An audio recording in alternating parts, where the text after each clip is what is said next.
السلام علیکم سنو پختونخوا سنو اف ام 96 کرمی ضلع نه شاهد حسین یم باډ چنار ښار کې موجود یو د کرمی ضلع کې د امن بحال کولو لپاره د عسکري قیاده د علاقې مشرانو د ګرین جرګې مشرانو او د کوها ډیویژن کمشنر آر پی او د کرمی ضلع ته راغلي دي او مختلفو علاقو دوري کوي او د جرګې کومه لړۍ د کومه سلسله دغه هم روانه ده بیګا ونن کومي جرګې شوي دي د هغوی تفصیلات څه دغه رنګ دي څه دلته په پړچنار کې د 2 میاشتو راهیسې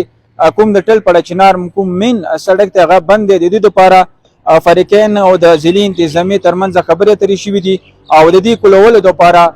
کوم هلې ځلې دي هغه د شروع کولو باندې اتفاق هم شوی دی د کوهټ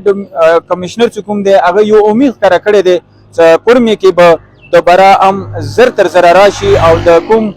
د ضرورت زندګۍ دی دا به بحال کړی شي او بل خبره دا چې فریقین کوم د کرمي ضلع کې تقریبا 1000 بینکر چې کوم دی هغه مسمار کړي دي ډنګ کړي دي او د دې هرکلی هم شوی دی او بل خبره دا چې کرمي ضلع کې کوم ترقیاتي کارونه دي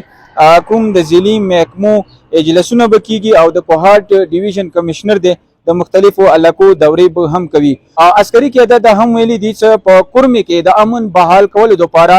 مختلف ګامونه پورته کړي شوي دي او د امید سره به چې کرمه کې به یو ځل بیا امن راشي کوم خبره د وکړو تقریبا 2 میاشتو راهیسې د کرمي ضلع مختلفو علاقو خلک څنګه د بدو پیښو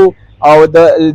ټل پړچنار کوم لاره د دې تړلو لوجه مختلفو مشکلاتو سره مخامخ دي د علاقې عوام د هم مطالبه دي چې ټل پړچنار چې کوم روډ د سړک دی هغه د کلاو کړی شي او محفوظ د جوړ کړی شي چې کوم دلته تقریبا 2 میاشتو راهیسې کوم ځپلي خلک دي مختلفو مشکلاتو وجنه هغه ژوند چې کوم دی هغه یو ځل بیا روان شي سنو پښتونخوا نه شاهد حسین نه اجازت غواړي د الله په امان